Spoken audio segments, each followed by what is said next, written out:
My feet were sinking in the dust of failure. Every step a memory of defeat.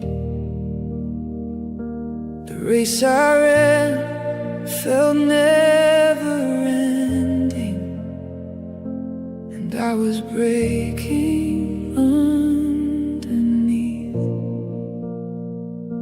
I saw the line out in the distance, but strength was fading from my hands. I reached, but hope was disappearing, and I collapsed before I ran. And in the silence I confessed, I'm not enough, I've lost my breath. But heaven didn't turn away. You said, I am with you in the running, I am with you when you fall. When your strength is gone and fading, I am holding through it all. You don't have to reach the end, you don't have to stand alone. Lift your eyes, behold your promise. You are mine, you're not alone.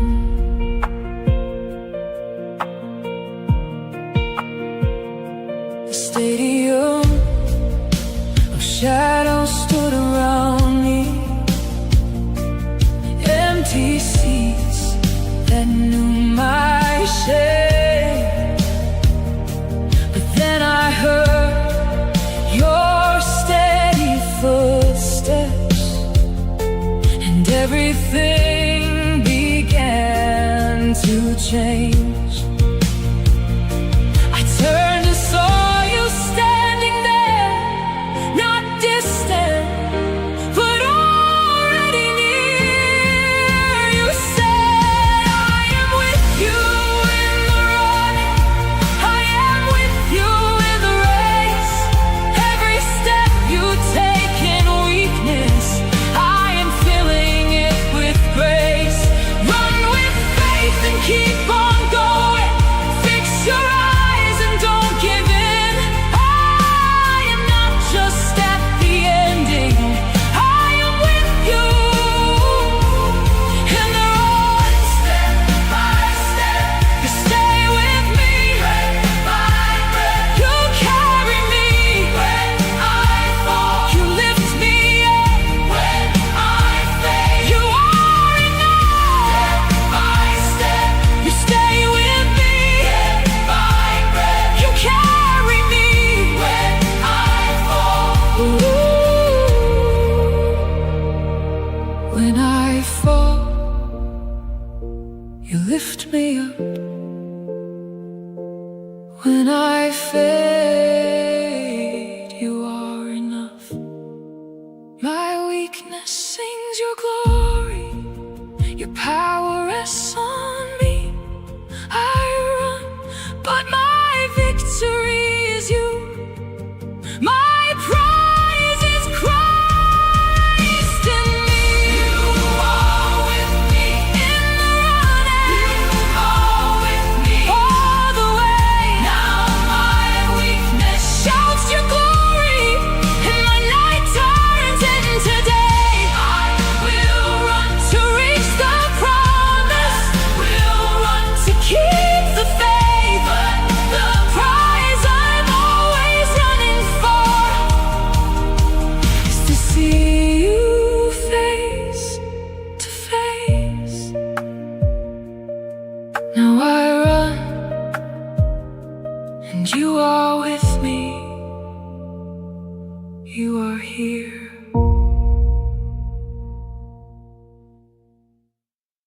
If this worship helped you feel closer to Jesus, take a moment to like this video and subscribe to the channel. Your support helps this message reach more. hearts.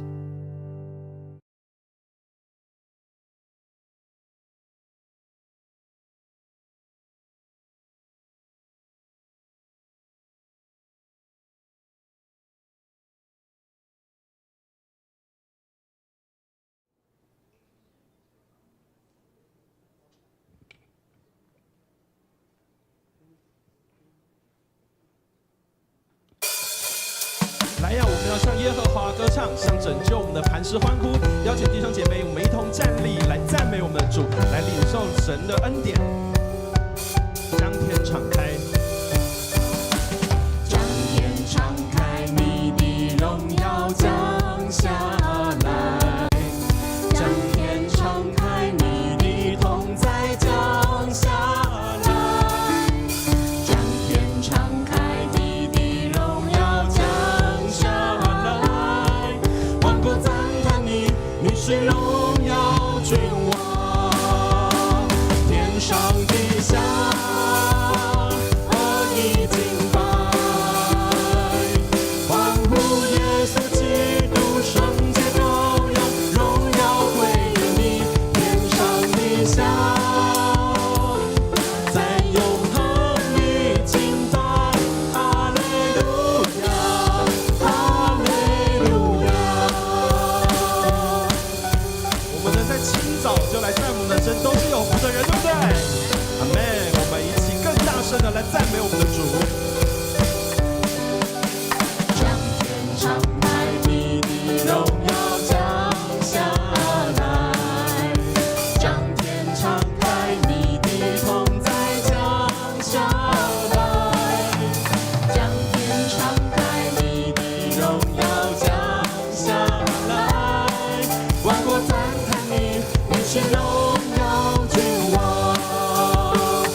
昨天的傍晚是不是下了好大一阵雨？是，大家都还好吗？好，我们在遇到大雨的时候，我们都在期盼着雨后之后有更多的彩虹，因为上帝是应允的神，他是爱我们的神。圣经里面说，天父何等爱我，不管做对做错，爱我一样多。认识你之后，不再为自己活，愿圣灵帮助我，能经历你更多。深不见底的爱，没有别处能找到。按你心想造我，深深认识我，我每一根头发，天父你都细数过，恩典如繁星一样多。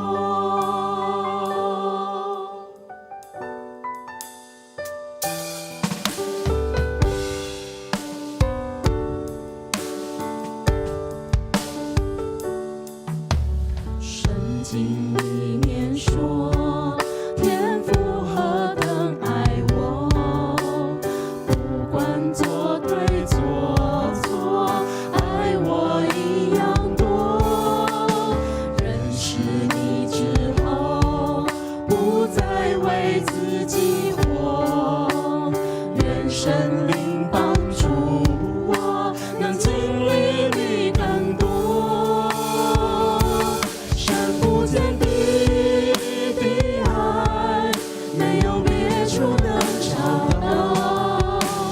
爱你心上造我，深深认识我，我每一根头发，天父你都细数过，恩典如繁星一样多。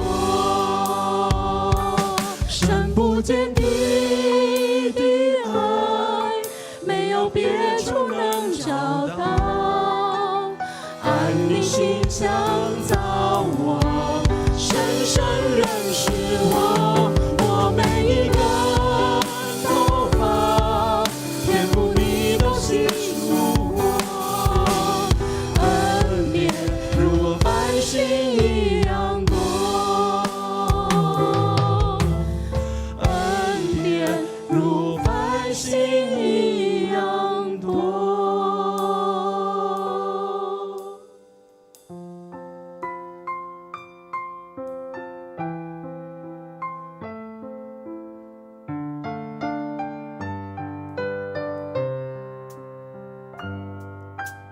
我空虚的心灵，终于不再流泪，期待着雨后缤纷的彩虹，诉说你我的约定。我不安的脚步，终于可以停歇。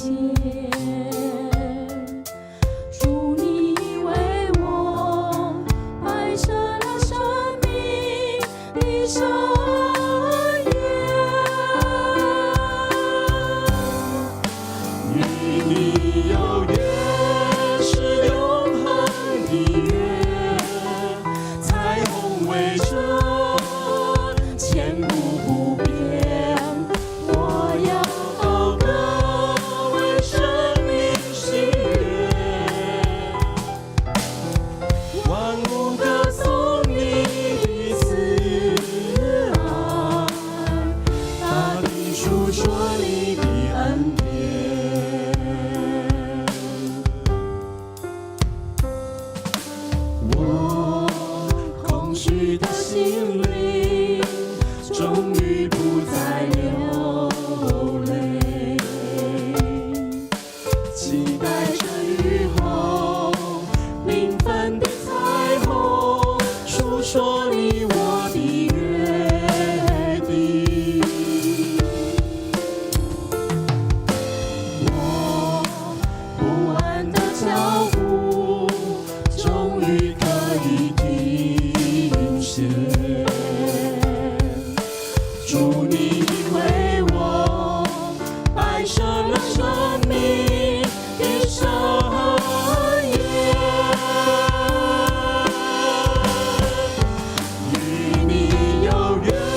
亲爱的天父，我们赞美你，因为你的恩典够我们用。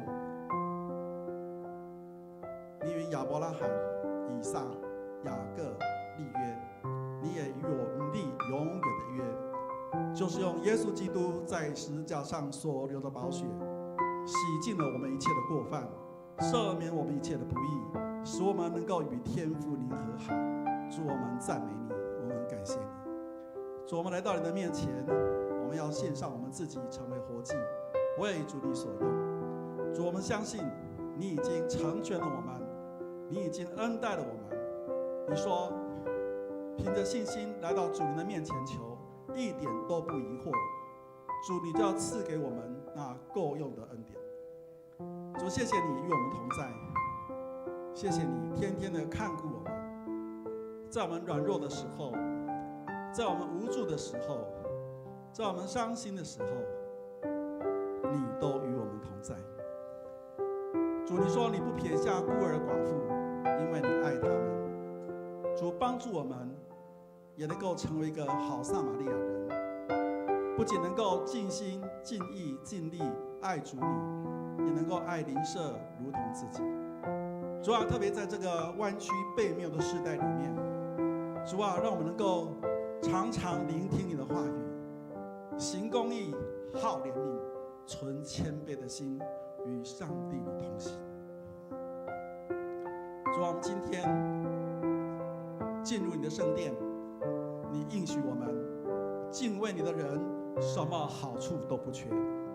主，我们凭着信心向你祈求，求你恩上加恩，利上加利，在我们每一个弟兄姐妹生命当中，凡我们劳苦担重担的到你面前来的，必得安息。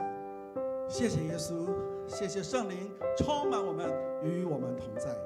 祝福今天透过牧师的讲道，恩待我们行出你的公义。谢谢主，祷告祈求奉耶稣基督的圣名，阿们。请坐。这时候我们要来奉献，奉献是基督徒出于感恩的表现，是出于甘心乐意。如果您还不明白奉献的意义，请你用祷告来表达你的感恩。我们一起来唱这首。献上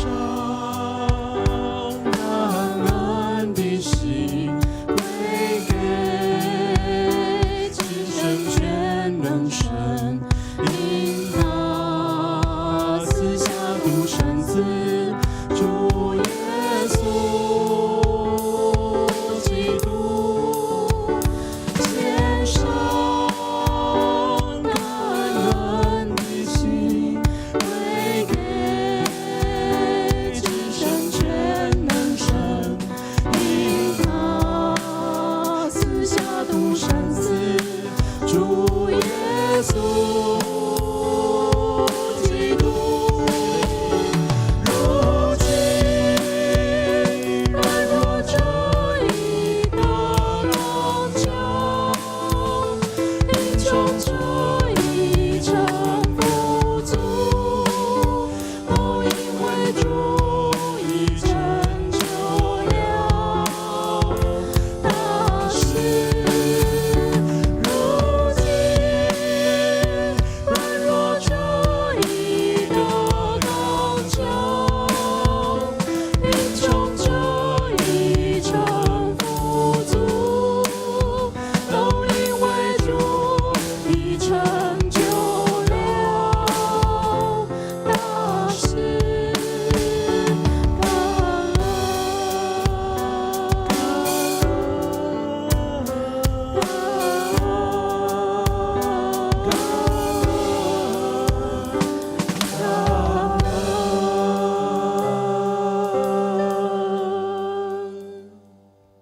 亲爱的天父，我们感谢你，感谢你让我们再一次聚集在这里。今天是祖父母节主日，求你以圣灵充满教会的长者，赐下健康、平安与喜乐，使老中青三代同心同行，成为时代的守望者，见证你的爱与信实。现在我们献上时间、金钱、才能为主所用，求主悦纳。孩子祷告是奉靠主基督耶稣基督的名求，阿们。请坐。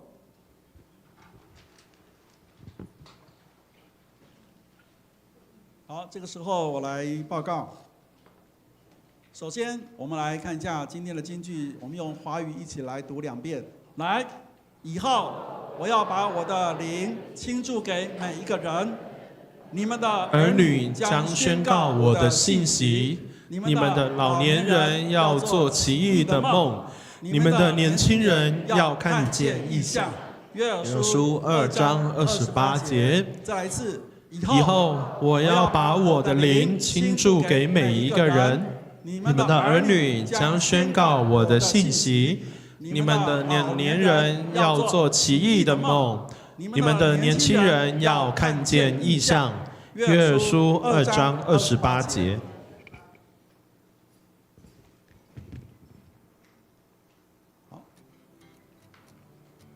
好，这是领袖高峰会的现场，我们看一下。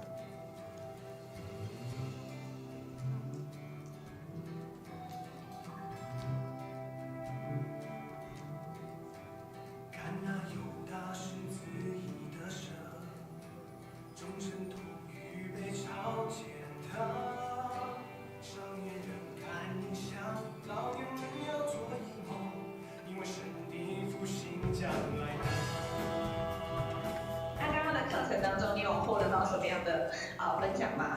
有，我觉得建立一个每天一个普通的习惯，虽然看起来很普通，可是我觉得它影响的非常的大。你的持续，然后加上你的忠诚，乘以时间等于持续力。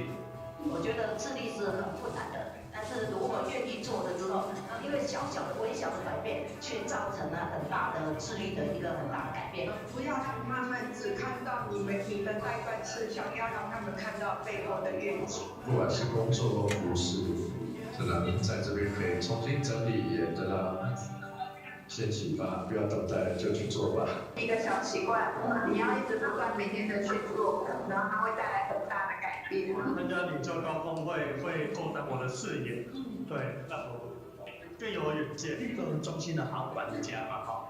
啊，什么事都要有出息气啊，一直做啊，难得要付出代价。那这样的话，我们在教会服侍，啊，我们的教会就会成长。要把我们的身份去做一个分散投资，这样子才不会觉得我做了 A， 可是我却 B 没有做好，而产生那种就是罪疚的感觉。我觉得这个是对我比较有帮助。要去无存菁啊，这个领袖呢要学习消去法，而且呢要学习把好的保留下来。然后呢，不要被其他的事情给分散注意力。好，我们掌声。这是连续2个礼拜的领袖高峰会在我们教会的举办。那今年有60位的弟兄姐妹，还有其他教会弟兄姐妹一起来参加。我相信呢，刚刚各位透过分享，也能够领受到，其实参加这样一个聚会，是让我们能够更成长。我相信每个人都能成为神所喜悦的领袖，不管你在家里、在职场、在教会。接下来我要告诉我们的报告继续是，今天是孝亲主日，所以邀请德福呢关怀据点的学员在台语礼拜中刚刚有做献诗，刚刚牧师有统计了一下哈，刚刚献诗的我们这些姐妹们、弟兄们，平均年龄加起来等于阿里山的神木那么年纪那么大啊。好，那么10点半，也就是现在这个时刻，我们在49号2楼呢，有跟儿童牧区一同举办孝亲活动。那今年的主题很有趣，就是台语闯关，台语哈，用台语。好，下一页。好，那么在下礼拜呢，我们有第5次的圣礼点，下礼拜，对不起，下礼拜。那么报名到今天8月23日。那请您向区长或小组长报名，不要记得要上完 A1 的课程，A1 的课程。好，那么短宣的祷告会呢，在这个礼拜8月23号的8月26号礼拜3晚上的8点到9点在教会。那么我们原则上是在高雄，然后大家要用线上直播的方式一起参与因为牧师也要去高雄。好，所以这次很特殊，请记得几点要打开直播？8点啊！如果你忘了没关系，教会的公报会提醒你啊。好，请兄姐能够准时上线。那我们在上个礼拜的祷告会，我们线上有180位的弟兄姐妹参加。那我们也希望今天华语礼拜的各位弟兄姐妹也能够共同的关心教会的需要的事项，一起为弟兄姐妹来祷告。好，接下来全人生命教育协会兴趣班呢，全新的课程已经开跑了。那课程相关讯息在49号1楼有公布，那有 DM 你应该来索取。那么全人生命教育协会的兴趣班很多元化，原则上各个年龄层都可以参加啊，只要你走得到教会就可以了啊，走不到没关系，怎么样来叫计程就可以来了啊。OK， 来下一页。那么垃圾减量跟资源回收，我们再一次的宣导，这也是政府一直在提醒的。那桃园市政府环境管理处管理委员会在8月27号10点到10点半。要来德福进行垃圾减量资源回收的宣导。那么在401教室，其实我们对于很多的资源回收，或者说哪些东西分类，事实上连我有时候都搞不是很清楚。譬如说 ，7 卖的黄色雨衣，请问是回收还是垃圾？垃圾的举手。太好了，恭喜你们，要罚10万块。最低罚5000，最高罚10万。那你想，那一件雨衣成本只有几块钱？49，你买到那么贵啊？那你真的是有钱人。我买到了可能没那么贵。记得那一件黄色雨衣，绳子抽掉，那个绳子叫做垃圾，那一件雨衣叫做回收。请你要跟我念一遍，否则你真的丢错，那就10万飞了。记得哈，这是很新的宣导连我自己也不知道。所以，如果你来上了垃圾减量跟资源回收的分类，就会帮各位怎么样？对，答对了，省钱。记得你的朋友邻居不是很清楚的，你就请他一起在8月27号10点，只有半个小时就可以了解，不会花冤枉钱，因为现在政府也很缺钱，这样了解吗？好 ，OK， 好，下一页。那松林大学呢，在9月7号开课。欢迎弟兄姐妹踊跃报名。那1楼中岛一样有详细的课程。那如果有需要更清楚的了解，那请你找詹翠芬干事。詹翠芬干事在这边先起立一下，让大家认识一下。在这边我们拍手一下哈。那松林大学几岁可以参加？原则上都可以参加，都可以OK， 好，下一页。那本主日台语礼拜中有举行刚刚有举行2026年我们短宣队在高雄小港与汉民教会的第2次的合作，我们有做差遣礼拜。那10点半短宣队要出发，现在应该出发了好，1点出发1点出发，那么开始到高雄开始的营会。那请兄姐在这段期间有9天为他们能够带导，因为高雄最近天气不是很好。那最近听说又有3个台风来搅局，对不对？所以我们真的要为这个天气祷告，那使这样一个营会能够很顺利的举办。下一页。那救鞋救命的活动，今天还是有持续的收鞋，持续的收鞋。那目前教会我所看到的讯息已经收到了6大箱了，20箱，它20箱6大箱可能是我第一次捐的时候我们第一次捐的是捐了66双。那现在已经有20箱了所以请大家能够踊跃的来做奉献这也算奉献的一种。对，下礼拜是最后一周了所以老定我用台语讲楼上约楼下，左右邻居稍微邀约一下因为这事实上我们开个口有些人就愿意把鞋子就不穿的其实太多了。我记得我上次那个宣教师来讲的时候，他有问在座的大家有几双鞋，对不对？各位有没有印象？我们有人最多双有几双鞋？30双，30双。那你觉得他天天都会穿吗？有没有旧的？没关系，请你回家找找看有没有旧的。如果你要换新鞋、旧鞋，欢迎大家来救我们非洲那些的需要的孩子。好，下一页。那么 A1、A2、A3 的课程的报名呢？A1 是纪要真理 ，A2 是长大成熟。那么9月12号礼拜6开始上课。那 A3 是服事的训练，所以是9月14号晚上上课。上课日期，请您看周报的第2页。好，那我们今天呢，子安姐哈有带她的儿子还有孙子都一起来，非常感谢主啊。那我们稍微介绍一下哈，廖少宁跟邱怡晴是夫妻2位哈，他是2儿子，我们欢迎他们。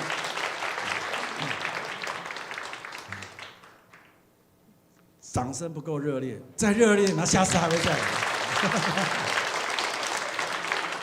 好，还有他的，全家都来，还有孙子，对不对？来起立一下，我们欢迎一下好吗？他来过了所以我们今天就不做特别介绍。好，他们住在龙寿街，好，请坐，住在龙寿街哈。那么我们也非常高兴你们今天来参与今天的礼拜。那愿今天的诗歌、今天的讲道、今天的一切都会成为你们的祝福我也相信圣经上说，一人得救怎么样？全家得救。你信这话吗？信所以愿你们全家得救。好，下一页。好，我们来看一下今天的经文，还是看一下圣经我们一起来念好吗？1、2、3，在锡安吹号角吧，在上帝的圣山鸣钟吧，犹大的居民要战斗，上主的日子快到了。那是黑暗阴森的日子，是乌云蒙雾的日子。那大队的蝗虫向前进，好像黑暗弥漫山岭。从前没有这种情景，以后也不会再有。蝗虫像火一样吃尽所有植物，未到之前土地像伊甸园，过去以后变成荒凉的旷野，他们什么都不放过。接下来要请陈牧师来讲到，今天要讲的题目是国家警报响起之后。国家警报响起之后。好，大家平安。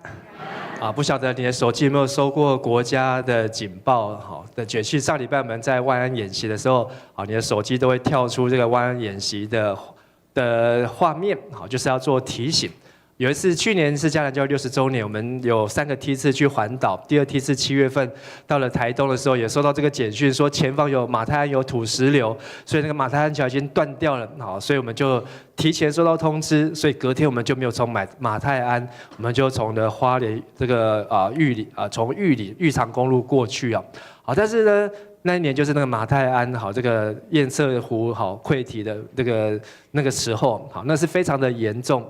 但是也还好有收到这样的简讯，让我们避免这个游览车被卡在半路当中。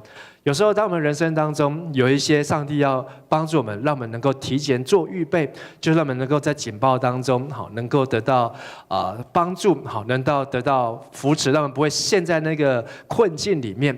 所以我们要从今天的圣经约珥书来学习，上帝也不只是透过先知约珥，也要对整个国家来发出警报。让我们一起来做个祷告。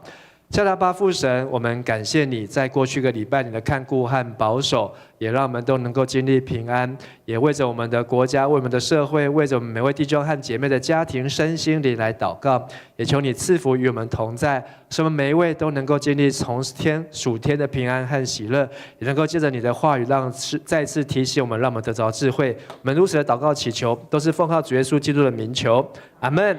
在这个礼拜当中，美国爆出一个大新闻，美国要还国债，还40亿美金可是呢，挖出更大的新闻，就是美国的国债来到多少呢？40兆美金所以用40亿要还40兆，你觉得多还是少？差很多但是呢，美国的国债呢，这个是已经好几年前的问题他们只有他们在不到10年内，不超10年时间，就从之前的20兆已经翻倍到40兆，换算成台币呢，就是1200多兆。如果这1200多都是欠了美国发国债，然后跟世界卖给美国人，卖给其他的国家，卖给日本，卖给台湾，然后呢，他总共欠了1200兆台币的国债。这个1200兆呢，如果拿来给台湾用呢，台湾1年的税收大概是3兆多，那现在都增加3兆6、3兆7，如果让台湾来用，可以用300多年，美国的这个欠的钱，光他们欠的钱可以让台湾整个国家就是我们现在的社福制度都不用哦，我们可以用300多年，所以就可以知道这笔钱好有多夸张。问题是美国的国债很高，它的赤字每年都超过2兆，好就是60几兆。好，就等于是台湾1年支出的大概20倍左右。然后呢，他们每年要花的利息呢是30兆台币，就是等于台湾将近8年好的这个政府的支出呢，都要拿去美国人都要拿去还钱哦，还利息钱而已哦，1兆1000亿哦，甚至呢，他们在短期当中还有10兆的缺口，所以他们能够怎么做呢？就是继续的卖更多的国债，你敢不敢去买？你敢不敢去买？好，有人不敢，有人敢。好，但是呢，他没有人买怎么办呢？他就要提高利息。那我再让这个美债的利息再高一点。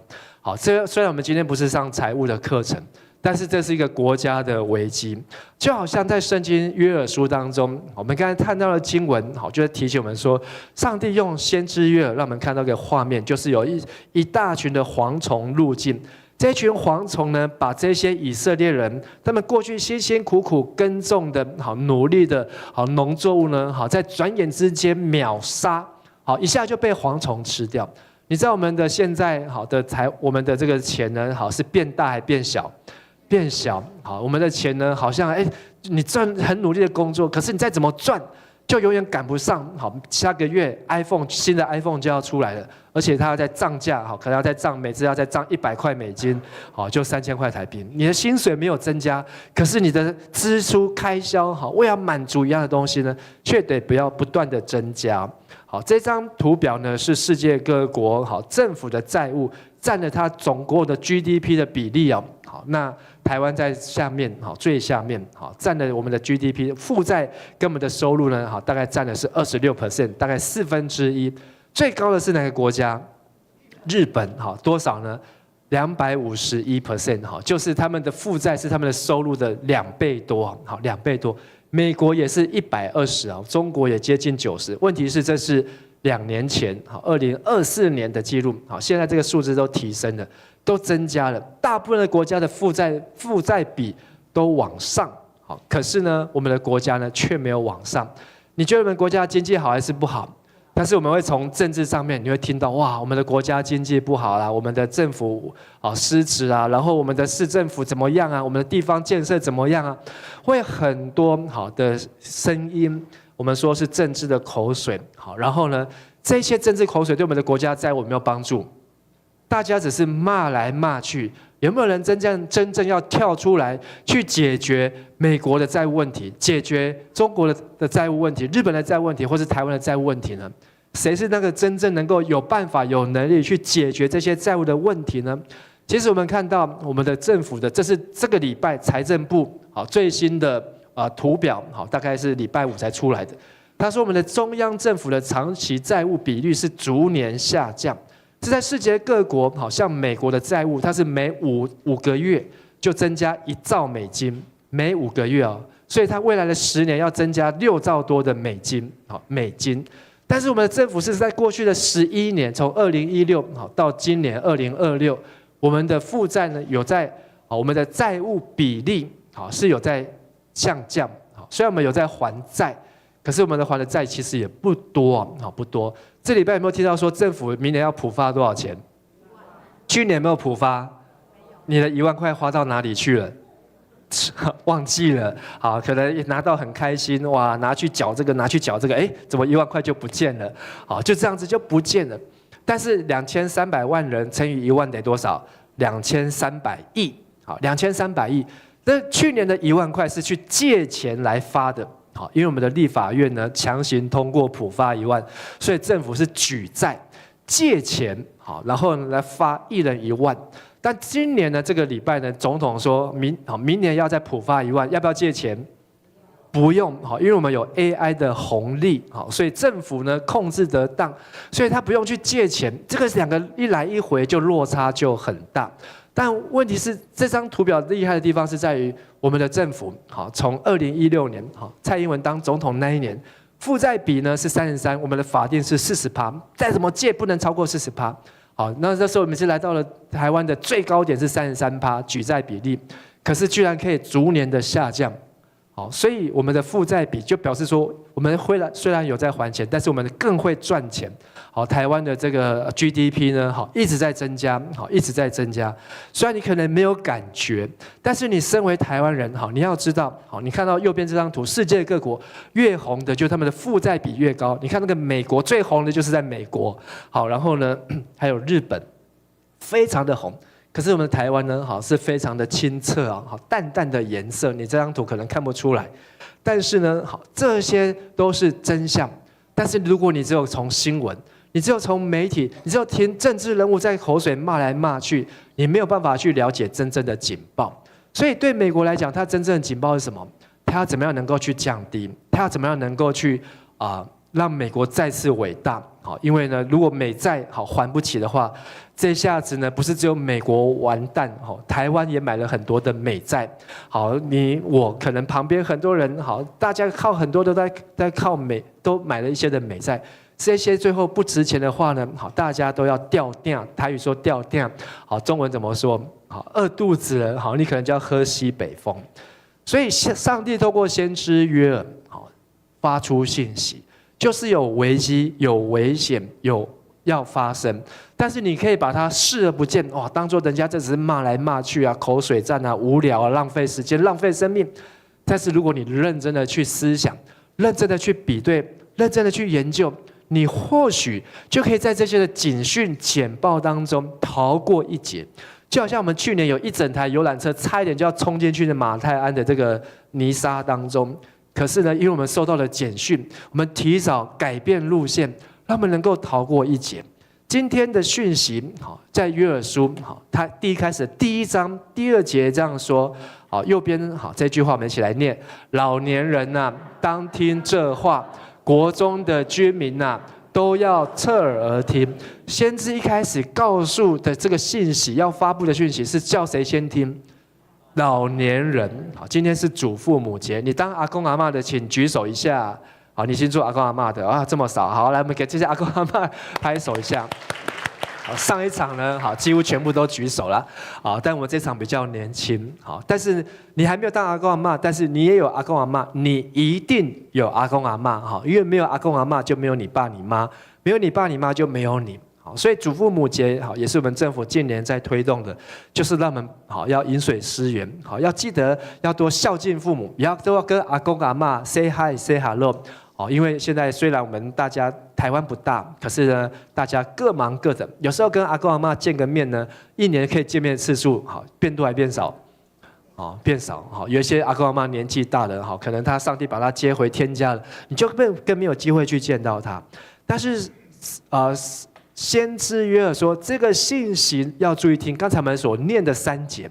就是一个警报，好，号角就是发出警报，这个警报要发出来，要让全部的百姓好都要听，而且老年人啊，你们听到这警报的时候，好，这在约珥书第1章第3节说，你要把这个警报的信息传给你的孩子，再让你的孩子再传给他的孩子，就是你的孙子，让他们能够传到后代。也就是说，这些危机不一定会在你眼前这一代来发生，但是它有一天会发生。发生的时候，有准备的他就逃过一劫；没有准备的，他就是陷入在这些土石流、在这些泥沙当中，动弹不得。而这是什么样的危机呢？先知约珥用一个画面，就是蝗虫大军来描述。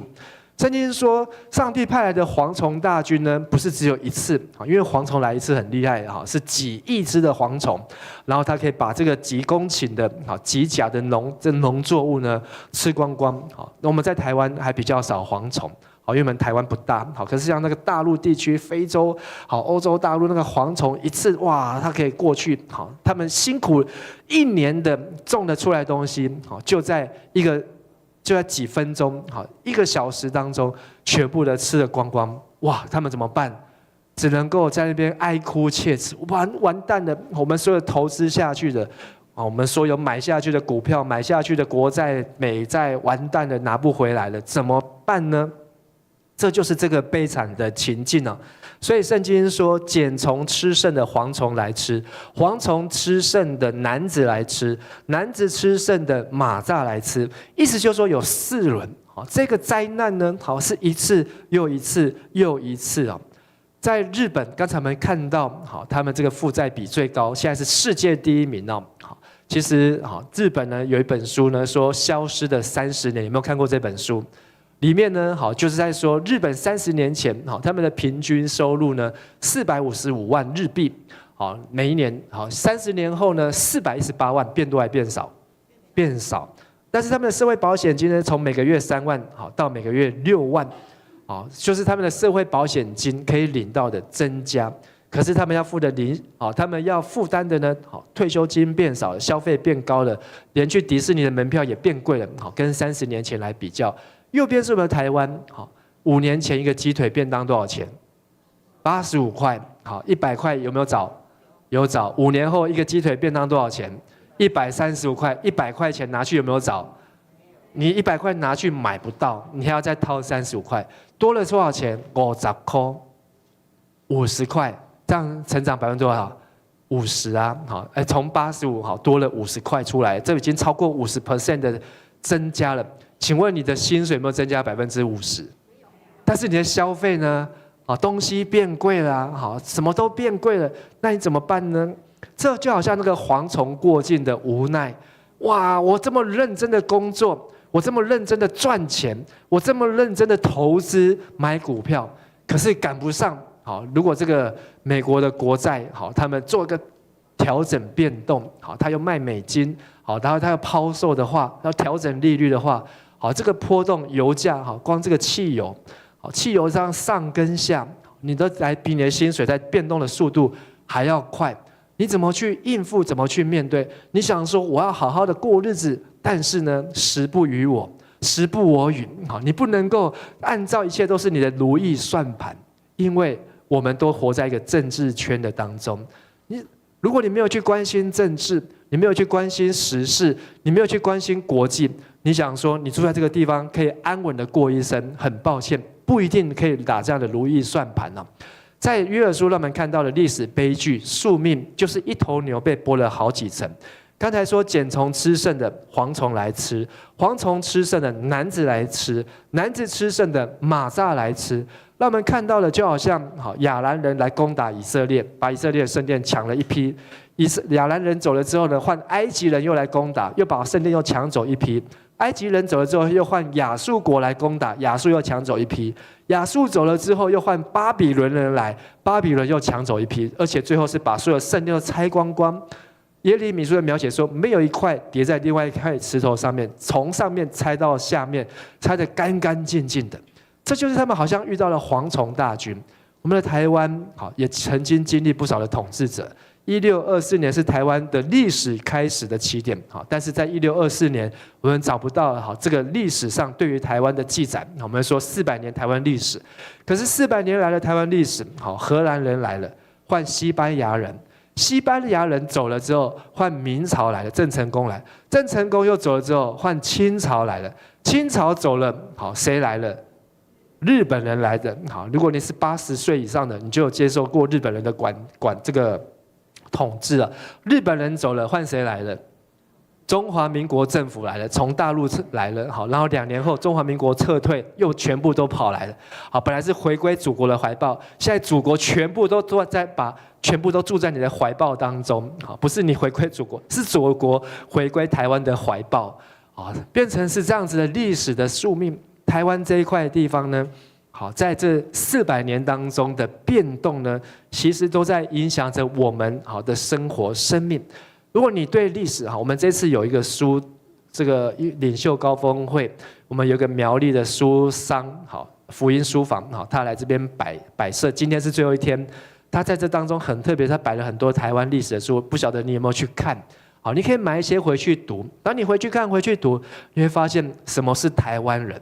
你要对台湾历史够了解，你要说得出来台湾的历史的宿命，见古知今，你才能够知道台湾的未来在哪里。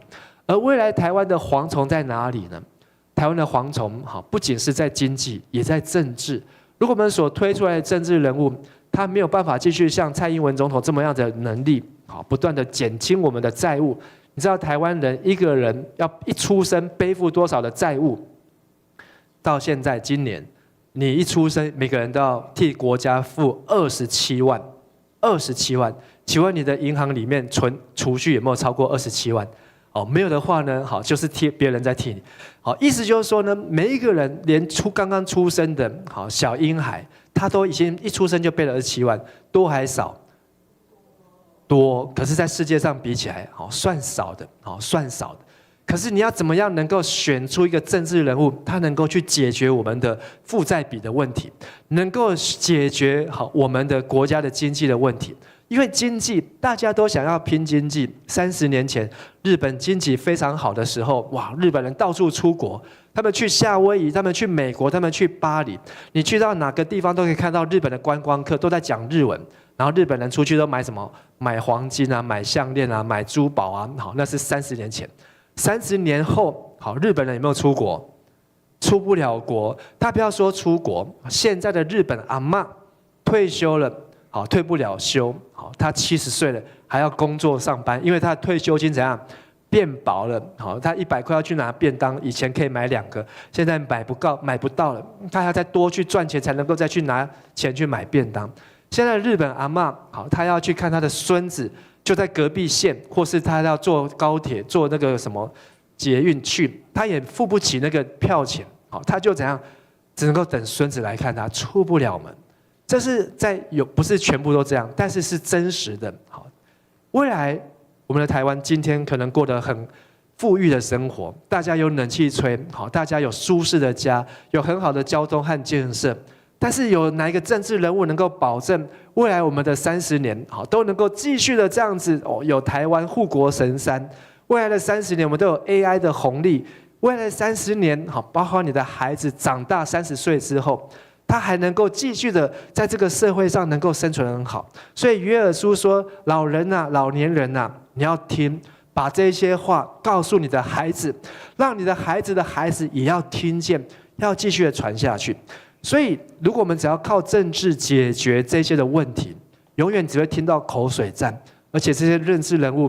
认真一点的会出来做事，不认真的是做的事情都是为了自己的肚子，为了自己的后代，为了累积自己的财富，好，然后呢去买了国有地，好，然后内线交易，好，然后呢去要让自己吃喝不尽，可是他根本不管其他老百姓的生活。你要选出来的政治人物是什么样子的政治人物，好，就攸关于今天我们对于这些政治的期待有多高。你想说好啊，他只要能够给我造桥铺路，好，路的灯亮，什么水沟通，你的期待是这样，还是你期待他真的能够解决我们的国家眼前甚至未来的问题呢？先知约珥好提出了四个警告，这4个警告呢，就是给我们的一个学习。如果这4个警告没有用，上帝就不用让这先知出来说话。如果上帝要毁灭这个国家，但是上帝就是让这个机会还有改变的机会，所以上帝才会让先知出来说话。第一个，好，上帝告诉先知以禁食开始悔改，请大家说一次，以禁食开始悔改。约书2章12节，我们一起来读：你们应当禁食，哭泣哀痛，一心归向我。什么是禁食呢？禁食，好，它不是只有不吃饭，禁食要告诉我们就是降低你的欲望，好，跟你旁边说，降低你的欲望。我们当中有没有人喜欢吃美食的？然后吃过之后就会说一句话，回不去了啊！你要感觉啊，哇，你的舌头的味蕾怎么样？被打开了，哇，从来没有吃过这么好吃的东西。然后他叫你回去吃，你过去吃的就这样，哎呦，这好难吃。你没有去吃过美食以前，你说，哎，这就是像你小 baby 刚刚出来说，生出来时候要吃什么？喝母奶。好，他会不会小婴孩喝到母奶说，哎呀，这什么东西好难喝？不会，这对他来讲就是什么？人间美味。但是叫你现在喝母奶要不要？哦，不要啊，你当然不可能再喝母奶，你有更多你的人间美味。但是这是我们的欲望不断的在成长，我们在追求更好吃的。但是代表什么？你的欲望不断的被堆叠，你在追求名牌、更高级的品牌、更好的品质，也代表我们的欲望怎样不断的堆叠上去。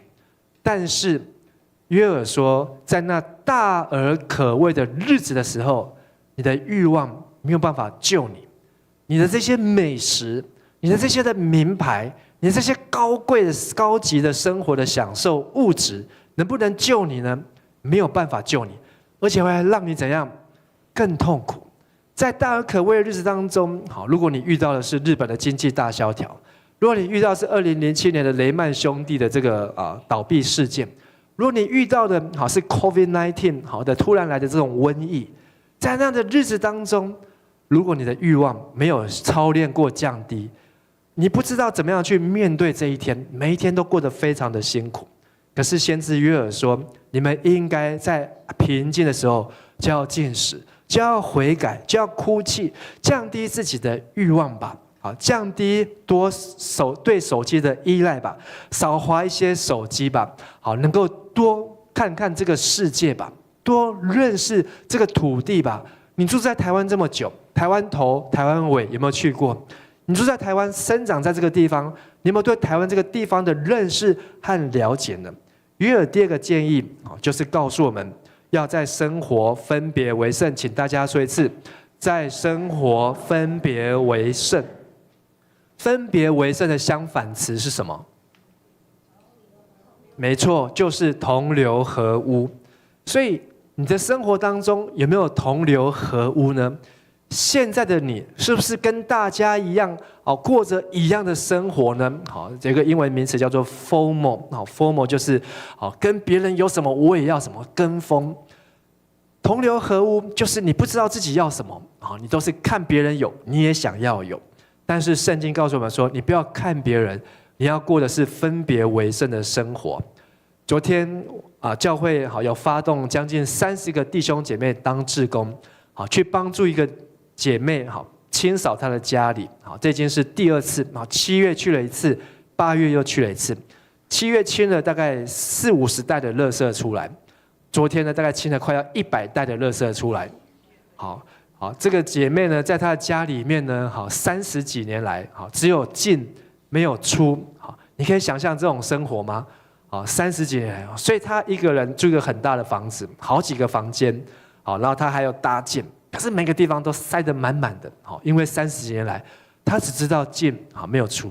但是几个月前，我们教会的长老感动，要去关心，要去帮助他，所以就经过小会开会，我们就开始制定方法，然后找了里长，然后最主要是要有垃圾车能够出来载，能够垃圾车出来收。所以到昨天我们就发动了将近30个人，大家就去一次的去清理，哇，所有的房间都地板都出现了，地板都出现。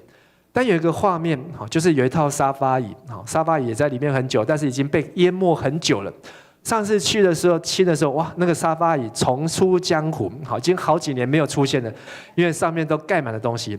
这次去的时候呢，说这个沙发椅已经太旧太脏了，很破旧了，要把它清掉。所以跟这个姐妹沟通，一直舍不得，说不要，你要清掉。就4个人去扛那个沙发椅，一扛的时候呢，什么东西跑出来？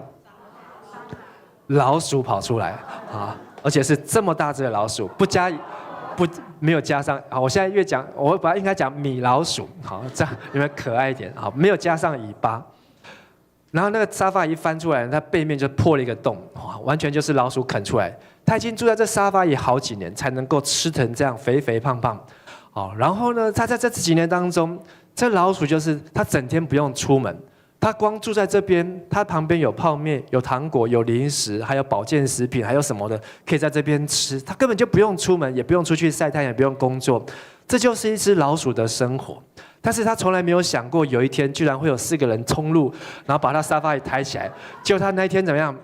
四处乱窜，他没有收到国家级的警报，没有人告诉他说要来打扫，所以他就怎么办？哇，跑啊，撞墙啊，往里面跑，所以大家听到大家哇尖叫。可是我们好几个长老去这些长老临危不乱，都很勇敢。有一只老鼠从里面跑到这边，好，然后长老就看了他，就这样看了他，就看准时机就踢他一脚，啊，然后那老鼠还叫了一声，好，然后我就带着扫把，好，准备进去怎样收拾这只老鼠，因为这是我小时候看到的，好，我爸小时候在打老鼠就是拿扫把。共戏好，直接把它共戏这样，所以想要学我爸一样拿扫把去。可是当我看到那只老鼠被逼到门缝的角落，好，一般的老鼠都可以从门缝钻出去嘛，可是那老鼠已经胖到一个程度了，那个门缝根本不是缝，好，它已经只能够在门缝当中，好，就默默的眼神。然后当他看着我，看着他，我看着那只老鼠，觉得好像看到我女儿养的老鼠。说我现在如果这样扫把把它打下去，好，我女儿可能会恨我一辈子。好，说好吧，好，那我就放她一条生路，好，就让她从另外一边跑出去。可是那只老鼠出去之后呢，她的人生才真正的要开始。好，这才是她才开始要知道说，原来这个世界是长这个样子，原来要吃一顿饭，要填饱肚子。你得要走路啊，你得要爬树啊，你要躲避猫狗啊的追杀，你要在这个社会险恶的环境当中，你才能够生存下来啊，这才是真实的世界。但是它已经在温室当中怎样？太久了，太舒服了。亲爱的弟兄和姐妹，请问你现在住在哪一套沙发里面呢？我不是说你是老鼠，好，我要说的是，你现在生活是不是很舒服？是不是很享受？但是你有没有预备好哪一天饭不够了，菜不够了，冷气不冷了，没有电梯可以搭了？好，牧师每天都要练习，都要走楼梯。好，我住在8楼，我每天至少要来回走上去要走2趟。好，所以我不是说期待电梯会坏掉，而是要强迫自己。好，就算有很方便有电梯可以搭。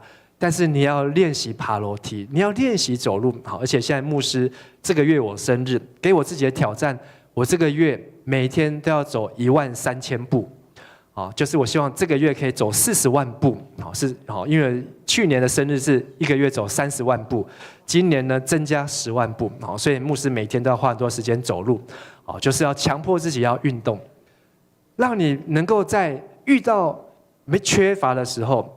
你一样有办法可以生存下去，可以生活下去。先知约珥告诉我们说，你要在生活当中不要再同流合污了，你不要再住在那个阴暗的角落，你应该要出来面向神，让晒晒太阳。你应该要好好的读圣经，领受神的话。第3个，除了你要降低你的物质的欲望，还要不要同流合污之外，第3个就是你要成为守望者，你要求告耶和华的名，请大家说一次，求告耶和华的名。好，在我们周报上面有，我把同样的资料好给 AI， 好，但是他很不太听话，他都会帮我改来改去的，好，不过没有关系，好，他改的也很棒。在我们要求告耶和华的名，好，最重要就是你跟神的关系好不好？当我准备要打那只老鼠的时候，那只老鼠在看我。我觉得好像瞬间他在跟我讲话，啊，他就是说他在说啊，所以我才觉得说啊，好像看到我女儿养的那么小，我女儿养的这么小，可是它是这么大只，啊，而且它是那种家鼠啊，那不是家鼠，那就是那种会有传染病的哈，哦，它就会带着细菌的这种老鼠，好，住在阴暗的水沟当中。可是当它好像在跟你对话的时候，你会觉得好那。帮助你，好，让你可以继续的活下去。同样的，他们遇到困难、走投无路的时候，你有没有办法能够跟上帝对话？你能不能跟上帝好两眼相望？上帝啊，救我！我走不下去了。有人拿扫把要打我，好，有人拿扫把要我的命，你可不可以救我一命？你有没有办法能够在危急的时候，不仅是收到警报，还有上帝给你路可以走呢？先知约珥告诉我们，好，我们要求告神的名，我们要开口来祷告，而最重要的，好，就是能够等候圣灵的浇灌哦。所以我们一起来读28、29节，请。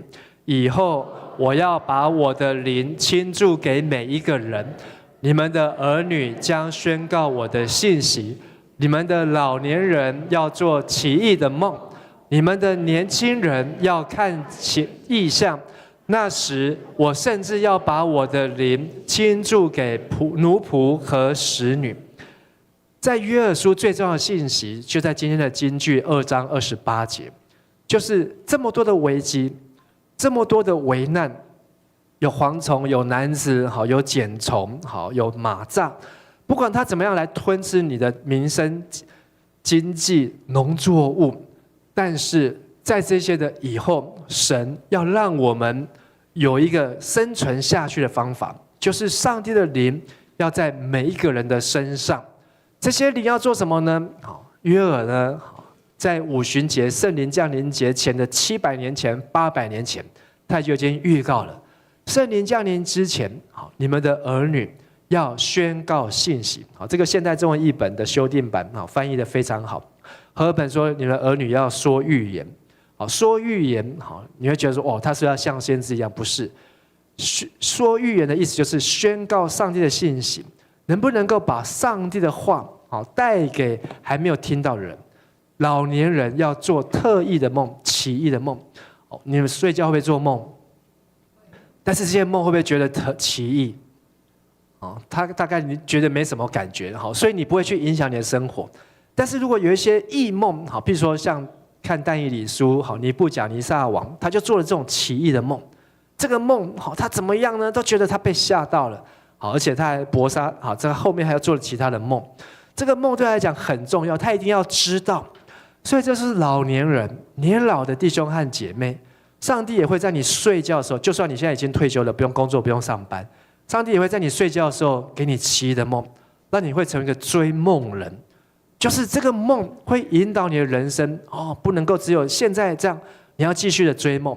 而年轻人看见异象，异象代表方向。他知道怎么样能够在这样的国际局势当中，我们的国家要怎么样的走？好像蔡英文总统他有神奇的能力、预知的能力。他在2016年他讲了一个新南向，你还记得吗？你可能忘记了。他说我们不能够全部都靠中国大陆，我们的经济不能够全部都靠对岸，要新南向，要往东南亚，我们要往菲律宾，要往其他国家去发展。所以他就开始去做，结果10年后。发现我们的 GDP 不断的增加，让我们的负债比可以不断的下降，我们的国家的收入变高了，甚至还可以到明年，每一个人正正当当的领1万块，不用靠任何的举债。但是如果你是为国家想的人，说2300亿，每个人1万块拿去花掉、吃掉、用掉，不如我们可以拿去做什么样的更大的投资建设，让我们的下一代将来每个人可以像阿拉伯一样，每个人直接发5万、发10万，不是更好吗？在我念国小的时候，我们的国小老师告诉我说，阿拉伯小朋友念书不用钱，去学校的彩色笔不用钱，那是真的，因为他们卖石油很有钱，所以他们呢大家都不用出去工作，哇，他们每个人都有很好的收入。但是当其他国家都开采石油的时候，哇，他们这个红利就怎样就不一样，就没有。像有个巴林也是阿拉伯的国家，他们的负债比也很高，因为他们不断的在建设。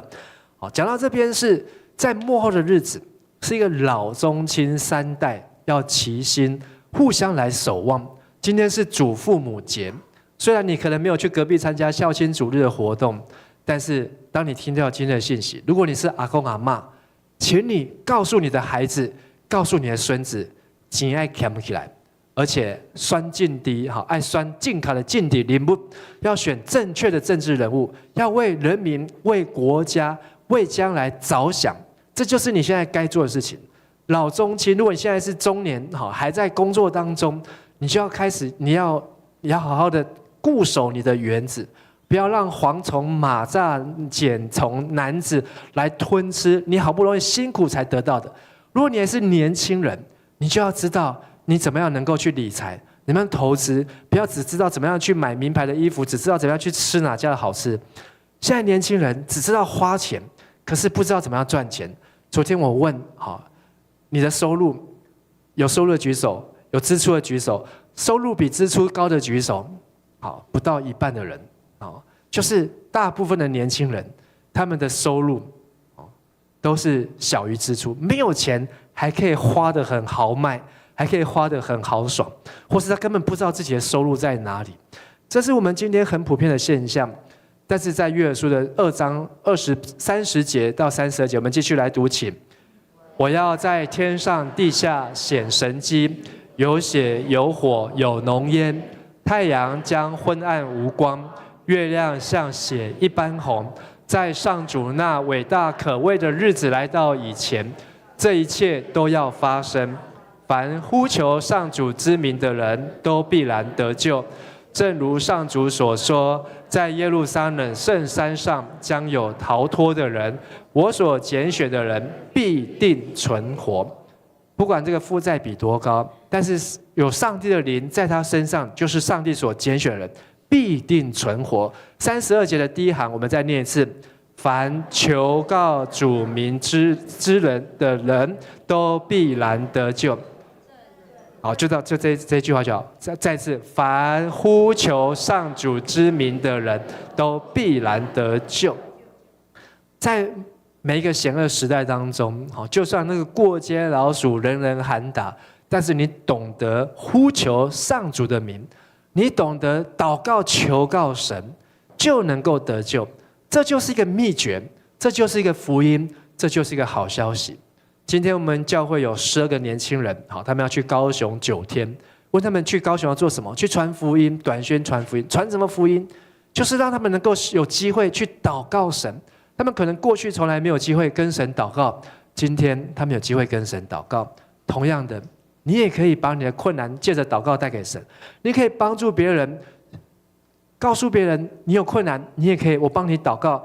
把你的祷告带给神。好，昨天有个年轻人来做礼拜，好，他说他的女朋友，来鼓励他来做礼拜。好，说你为什么跑来做礼拜？他说他的女朋友现在在加护病房，好，他女朋友送到加护病房当中，他很担心。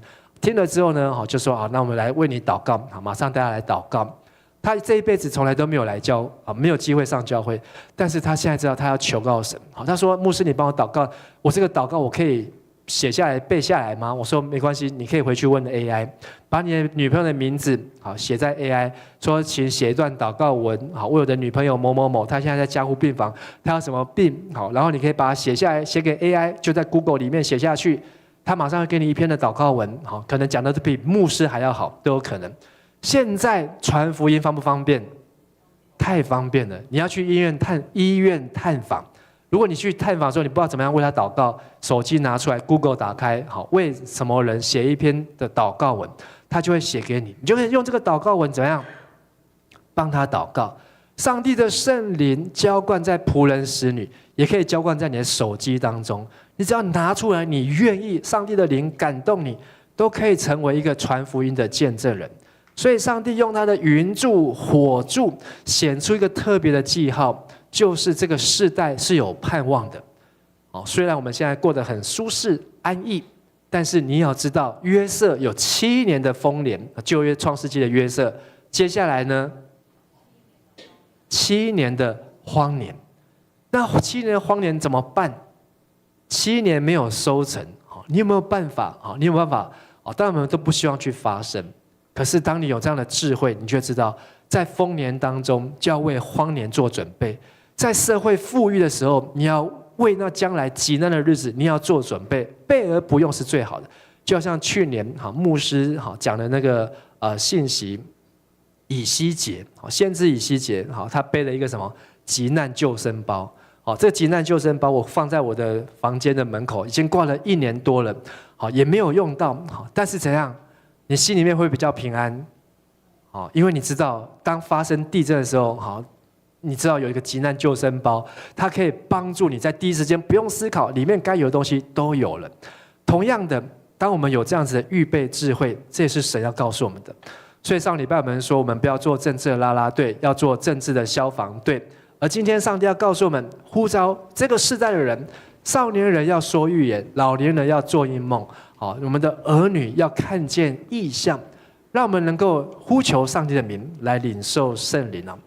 在我们的教会，的信仰告白是定根乡土，爱与受苦。我们每次在领圣餐的时候，我们都会用这段信仰告白来做我们的宣告。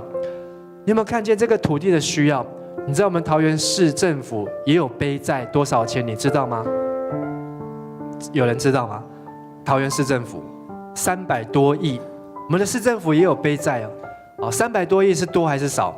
换算成200多万，好，每个人好也的这个你的背的债务，要替市政府还的债务也不少，但是300多亿呢，好，在6都来讲是最少的，好，最多的是2000多亿，哪个城市？高雄，好，高雄，桃园的快要7倍。那为什么高雄背债那么多？因为他们不断的在建设光荣码头，好，然后捷运，好，巨蛋，好，然后什么什么什么。他们就希望能够透过这些的投资下去，能够未来好能够由黑翻红，好能够成为一个未来经济的一个收入。所以在你缺乏的时候，你要懂得怎么样去运用金钱，怎么懂得去运用你现在有的资源，现在你生活当中可以用的资源，你有没有去计算？现在5年前便当才85块，现在135，5年后便当要多少钱？再加50块钱，185。啊，如果是这个速度的话，鸡腿便当185，你要收入多少钱呢？啊，我不是要吓大家，但是我要让大家知道说，你要求圣灵来帮助，开我们的眼睛，让我们不要只有看今天。今天你就算领到了政府1万块，也让你有智慧把这1万块变成10万块，安内后不后？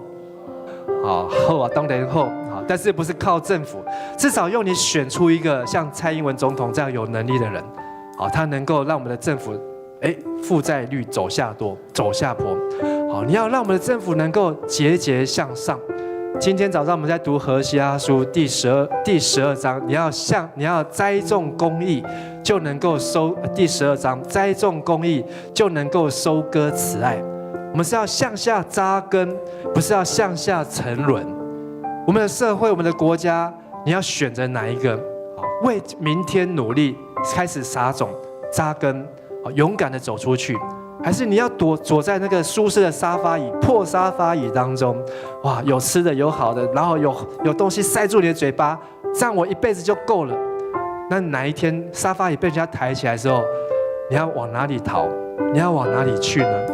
而是让我们能够知道，我们懂得在这个地方看见这个地方的需要，懂得为未来、为将来。好，特别我们在场的，好，当阿公阿嬷的比较少，年轻人比较多，在工作上班的比较多。如果你现在你的收入啊，支出大于收入，你要改变，让你的收入是大于支出。当你的收入大于支出，你要放大。你要怎么样做好，让我们的经济，让我们的自己的经济，我们的社会经济，我们教会的经济能够增长，这些都是很重要的。好，请大家一起站立起来，我们来祷告。亲爱的天父上帝，我们谢谢你，今天透过先知约珥的信息，给我们许多的学习和功课。我们也看见，在美国的国债有40兆美金，全美国的人都在背负一个极大的债务。每一秒钟都有几百亿的美金的利息在产生。今天我们要怎么样来帮助我们的国家社会能够更坚定，让我们的每一个弟兄姐妹的家庭能够更坚固。求你让我们有智慧，能够把这样的信息传给我们的下一代、下一代，让他们从现在就开始来准备。上帝，你差遣先知约珥来传讲这些信息，就是因为还有得救的机会，还有得赎的机会。也求你让我们知道，我们要能够去传福音，凡求告主名的，就必得救；呼求耶和华名的，就必得救。让我们能够建立与神的关系，帮助我们降低我们的欲望，让我们能够不同流合污，在生活当中分别为圣，寻求你的国和你的义，让圣灵充满浇灌我们每一位。在末后日子当中，神说你要把过去所失去的那些年间所吞吃的，神你说你都要补还给我们。主啊，帮助我们每一位都有危机意识。今天我们收到这封国家级的警报，让我们能够忘记背后，努力面前，向着标杆来直跑。我们如此祷告祈求，奉靠耶稣的名，阿们。我空虚的心灵终于不再流泪，期待着雨后缤纷的彩虹，你我的约定。我不安的脚步，终于可以停歇。主啊，因为我摆设了生命的盛宴，与你有约是永恒的约，彩虹为证，千古不变。我要高歌为神的喜悦，万物歌颂你的慈爱，大地述说你的。请弟兄来唱，请姐妹来祷告。我空虚的心里，终于不再流泪，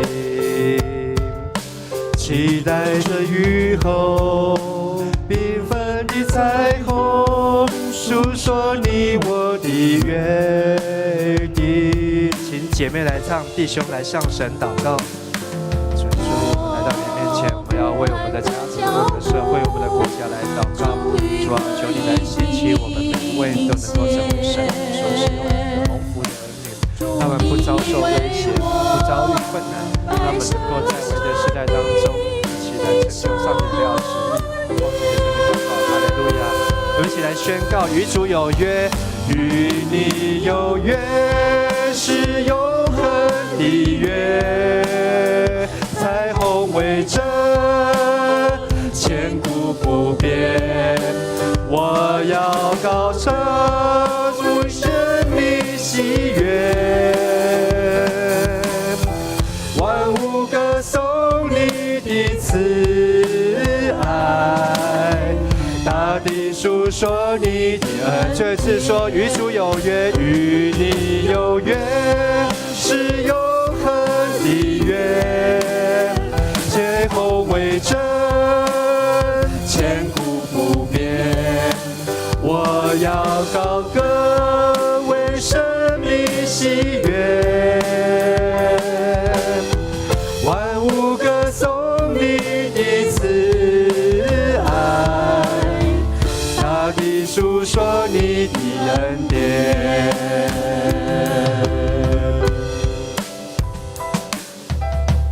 万物歌颂你的慈爱，大地述说你的恩典。我们再次来向神祷告。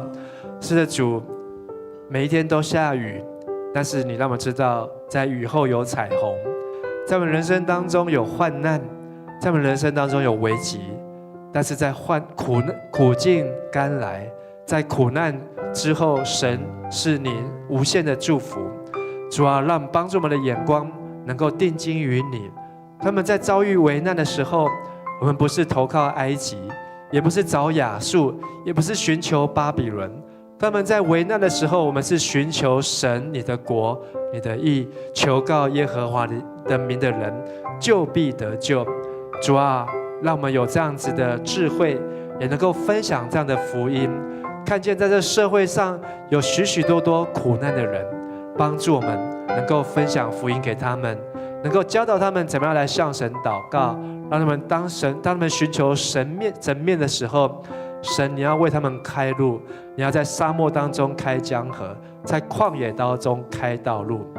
愿主耶稣基督的恩惠、天父上帝的慈爱、圣灵的帮助与感动，与你们众弟兄姐妹同在，使你们的儿女能够说出上帝的信息，使你们的老年人能够做奇异的神国的梦，使你们的少年人能够看见清楚的意象，能够带领家庭、教会、社会、国家走在神喜悦的蓝图道路上，从今时直到永永远远。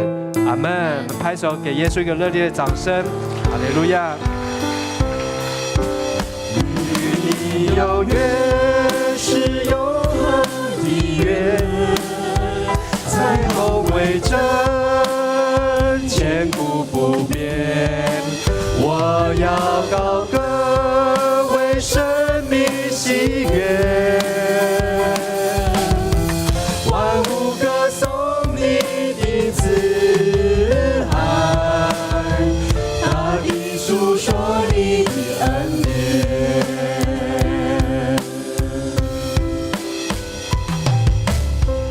万物歌颂你的慈爱，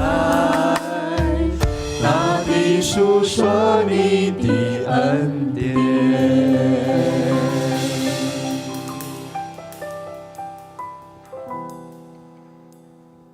让我们彼此请安，愿上帝的慈爱继续与我们同在。我们下个礼拜再会。今天的礼拜到此结束。要麻烦大家收一下椅子，谢谢。